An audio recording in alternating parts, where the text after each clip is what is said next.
Good morning, students. In this class, we will study about the effect of simultaneous increase in demand and supply on market equilibrium. Market equilibrium means that situation when demand and supply are equal, but when there is any increase in demand and supply simultaneously, then what will be its effect on market equilibrium? That is, what will be its effect on equilibrium price and equilibrium quantity. In this class, we will study about that. Firstly, we see a schedule in which the initial demand and supply which are 100 units when the price of commodity is 10. 10 रुपये price पे demand भी 100 है और supply भी 100 है, यानी कि ये इनिशियल इक्विलिब्रियम का वो सिचुएशन हो गया 10 रुपये प्राइस पे। सेम प्राइस पे जब डिमांड और सप्लाई बढ़ेगा तो इक्विलिब्रियम पे क्या इफेक्ट पड़ेगा। तो इसमें 3 सिचुएशन होते हैं मेनली देखने को मिलेंगे हमें, जिसमें ये पहला सिचुएशन हम स्टडी करते हैं। पहला सिचुएशन यहाँ हम देखते हैं कि जब सेम प्राइस पे डिमांड, देखिए डिमांड भी 100 से बढ़ के 150 हो गया, यानी 100 to 150, एंड सप्लाई जो 100 से बढ़ के 200 हो गया। इट मीन्स कि सब डिमांड जो है 50 यूनिट से बढ़ा है और सप्लाई 100 यूनिट से बढ़ा है, यानी जो सप्लाई है वो डिमांड से ज़्यादा बढ़ा है। तो ये हमारा पहला सिचुएशन होगा एक साथ बढ़ने में, when there is increase in supply is more than increase in demand. तो हम देखते हैं कि सप्लाई जो है डिमांड से ज़्यादा बढ़ता है, तो यहाँ पे सप्लाई का फिगर जो है इस सेम प्राइस पे सप्लाई डिमांड से ज़्यादा हो गया। और जब हम जानते हैं कि जब सप्लाई का फिगर डिमांड से ज़्यादा होता है तो ये सिचुएशन हमारा होता है एक्सेस सप्लाई। और एक्सेस सप्लाई होने की वजह से सेलर में कंपटीशन बढ़ता है, और सेलर में कंपटीशन बढ़ने की वजह से प्राइस घटना शुरू हो जाएगा। जब प्राइस घटेगा तो फिर से डिमांड में एक्सटेंशन शुरू हो जाएगा, यानी डिमांड बढ़ना शुरू हो जाएगा, और सप्लाई में कंट्रैक्शन होना शुरू हो जाएगा लॉ ऑफ सप्लाई की वजह से, यानी सप्लाई घटना शुरू हो जाएगा। और इस तरह से प्राइस घटने की वजह से डिमांड का बढ़ना और सप्लाई का घटना, ये दोनों प्रोसेस तब तक कंटिन्यू रहेंगे जब तक कि दोबारा से ये दोनों इक्वल ना हो जाए। इस तरह से हम देखते हैं कि जो फाइनल रिजल्ट आएगा वो इक्विलिब्रियम प्राइस घट जाएगा। इसको डायग्राम के थ्रू हम एक्सप्लेन करते हैं। अभी देखिए इस डायग्राम को हम लोग देखते हैं। इनिशियल हमारा डिमांड कर्व डी है और इनिशियल सप्लाई कर्व एस है। ये डिमांड कर्व डी और सप्लाई कर्व एस पॉइंट ई पर इंटरसेक्ट हुआ है, जो कि इनिशियल इक्विलिब्रियम पॉइंट होगा। और इस इनिशियल इक्विलिब्रियम प्राइस पॉइंट पे जो हमारा इक्विलिब्रियम प्राइस है वो ओपी हो गया और इक्विलिब्रियम क्वांटिटी ओक्यू हो गया। ठीक है, तो इस तरह से हमने इनिशियल डिमांड डी और एस को इंटरसेक्ट करके देखा। अब दोनों ही सिचुएशन में जैसा कि यहाँ सिचुएशन दिया गया है कि डिमांड और सप्लाई दोनों बढ़ रहे हैं, तो दोनों ही कर्व में राइटवर्ड शिफ्टिंग होगा। तो डिमांड कर्व जो है वो डी से D1 की तरफ शिफ्ट कर गया है और supply curve S to S1 की तरफ शिफ्ट कर गया है। एक चीज़ ध्यान दीजिएगा कि जो डिमांड कर्व में शिफ्टिंग कराया गया है, यानी दोनों डिमांड कर्व के बीच में जो गैप है, इस गैप से ज़्यादा गैप सप्लाई दोनों सप्लाई कर्व के बीच में दिखाया गया है। यानी हमारा जो कंडीशन था कि जो डिमांड और सप्लाई दोनों बढ़ रहा है लेकिन सप्लाई डिमांड से ज़्यादा बढ़ रहा है, इसलिए सप्लाई का जो शिफ्टिंग का गैप हुआ है वो इस डिमांड की गैप से ज़्यादा है। ठीक है, it indicates that increase in supply is more than increase in demand.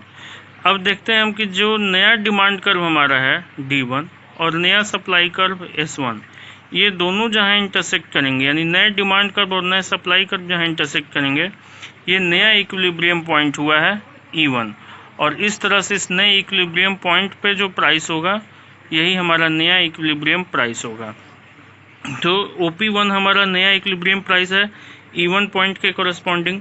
तो इस तरह से हम देखा कि जो हमारा इक्विलिब्रियम प्राइस पहले था OP, वो अब घट के OP1 हो गया। इट मीन्स कि when there is a situation of increase in supply is more than increase in demand, it indicates the situation of excess supply, and excess supply means increase in competition among sellers causing reduction in prices of the commodity. With fall in price of the commodity, there is an extension in demand and contraction of supply till the equilibrium is restored. Ultimately, we see that equilibrium price falls from OP to OP1, and since there is an increase in quantity in both demand and supply, that's why there is an increase in equilibrium quantity from OQ to OQ1. Okay, that's all. Now we see the another situation when increase in demand is more than increase in supply. Demand और supply दोनों बढ़ेंगे, लेकिन demand जो है इस बार supply से ज़्यादा बढ़ेगा। तो इसको हम एक शेड्यूल में यहाँ पहले देखते हैं। इनिशियल मान लीजिए कि हमारा जो कमोडिटी का प्राइस है वो 10 रुपये पर यूनिट है, और इस 10 रुपये प्राइस पर डिमांड भी 100 यूनिट है, सप्लाई भी 100 यूनिट है। तो ये इनिशियल इक्विलिब्रियम का सिचुएशन हो गया। सेम प्राइस पे डिमांड बढ़कर 200 यूनिट हो जाता है और सप्लाई भी बढ़ता है, लेकिन सप्लाई 180 यूनिट होता है। यानी जो डिमांड है वो सप्लाई से ज़्यादा बढ़ा है। डिमांड 100 यूनिट से बढ़ा है, सप्लाई 80 यूनिट से बढ़ा है। तो यहाँ पे डिमांड का फिगर यानी सेम प्राइस पे डिमांड 200 और supply 180, that is demand is greater than supply. और जब डिमांड सप्लाई से ज़्यादा होगा तो this is called excess demand, और एक्सेस डिमांड में बायर में कंपटीशन बढ़ने से प्राइस बढ़ने लगता है। प्राइस बढ़ेगा तो डिमांड घटना शुरू होगा, और प्राइस बढ़ने पर सप्लाई बढ़ना शुरू होगा। और ये डिमांड का घटना और सप्लाई का बढ़ना तब तक कंटिन्यू रहेगा जब तक कि दोनों फिर से इक्वल ना हो जाता है। इस तरह से हम लोग यहाँ इस डायग्राम में देखते हैं कि हमारा initial demand curve D and initial supply curve S, ये इनिशियल डिमांड कर्व डी और इनिशियल सप्लाई कर्व एस, ये दोनों ई पॉइंट पर इंटरसेक्ट करते हैं, जिसकी वजह से हमारा ओपी जो है ये इनिशियल इक्विलिब्रियम प्राइस और ओक्यू इनिशियल इक्विलिब्रियम क्वांटिटी होता है। When there is a simultaneous increase in demand and supply, both curve shift to right. यहाँ डिमांड कर्व भी डी से D1 राइटवर्ड डायरेक्शन में शिफ्ट होता है और सप्लाई कर्व भी एस से S1 की तरफ राइटवर्ड डायरेक्शन में शिफ्ट होता है। Since increase in demand is more than increase in supply, इसलिए हम यहाँ देखते हैं कि डिमांड कर्व में जो शिफ्टिंग में ये दोनों के कर्व के बीच में जो गैप है वो सप्लाई कर्व की गैप से ज़्यादा है, क्योंकि डिमांड जो है वो सप्लाई से ज़्यादा बढ़ता है। फिर नया डिमांड कर्व D1 और नया सप्लाई कर्व S1, ये नए दोनों कर्व्स जहाँ इंटरसेक्ट करेंगे यही नया इक्विलिब्रियम पॉइंट होगा, और इस नए इक्विलिब्रियम पॉइंट पे जो प्राइस होगा वो नया इक्विलिब्रियम प्राइस होगा। तो अल्टीमेटली हम देखते हैं कि हमारा जो इनिशियल प्राइस था ओपी, वो नए इक्विलिब्रियम प्राइस जो है इससे ज़्यादा हो जाता है। यानी अगर डिमांड सप्लाई से ज़्यादा बढ़े तो इक्विलिब्रियम प्राइस जो है हमारा बढ़ जाता है, और चूंकि यहाँ क्वांटिटी बढ़ने का सिचुएशन है इसलिए इंक्रीज के सिचुएशन में इक्विलिब्रियम क्वांटिटी तीनों ही केस में आपका बढ़ेगा। तो इस तरह से हमने अभी दो सिचुएशन देखा। पहला कि अगर सप्लाई डिमांड से ज़्यादा बढ़ता है तो इक्विलिब्रियम प्राइस घट जाता है, और दूसरा कि अगर डिमांड सप्लाई से ज़्यादा बढ़ता है तो इक्विलिब्रियम प्राइस बढ़ जाता है। तीसरा हम लोग देखते हैं कि अगर डिमांड और सप्लाई दोनों एक दूसरे के इक्वल बढ़े, यानी जितना डिमांड बढ़ता है उतना ही सप्लाई बढ़ता है। तो यहाँ देखिए एक एग्जांपल लेते हैं हम, जैसे कि 10 रुपये प्राइस पे इनिशियल डिमांड भी 100, सप्लाई भी 100। सेम प्राइस पर डिमांड जो है वो बढ़ के 150 हो गया, और सेम प्राइस पर डिमांड सप्लाई भी बढ़ के 150 हो गया। यानी जितना सप्लाई बढ़ा उतना ही डिमांड बढ़ा। तो फाइनल हमारा फिगर क्या मिलता है कि आगे बढ़ने वाले प्राइस पे भी डिमांड और सप्लाई का फिगर इक्वल हो जाता है, ना डिमांड सप्लाई से ज़्यादा है और ना ही सप्लाई डिमांड से ज़्यादा है। यानी इस तरह से ना एक्सेस डिमांड होगा ना एक्सेस सप्लाई होगा, तो प्राइस पर कोई इफेक्ट नहीं पड़ेगा।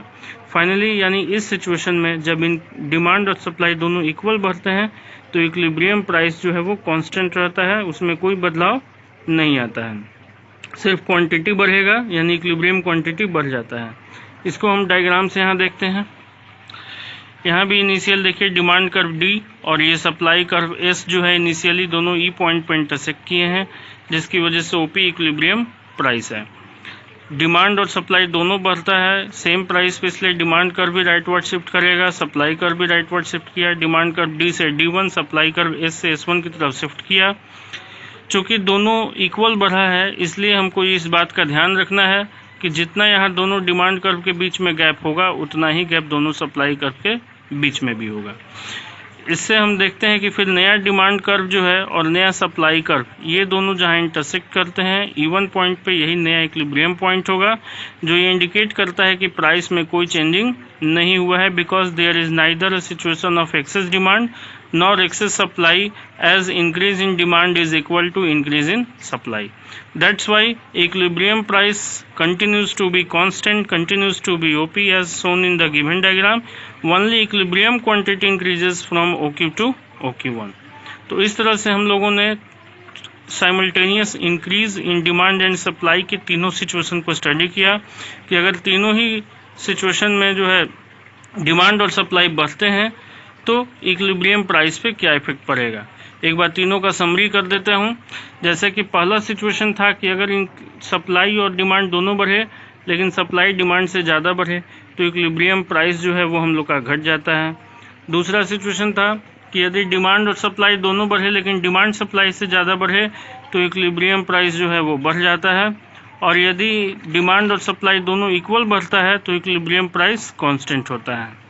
ठीक है, अगले क्लास में हम लोग पढ़ेंगे कि अगर एक साथ डिमांड और सप्लाई घटते हैं तो उस पर क्या इफेक्ट पड़ेगा। Thank you.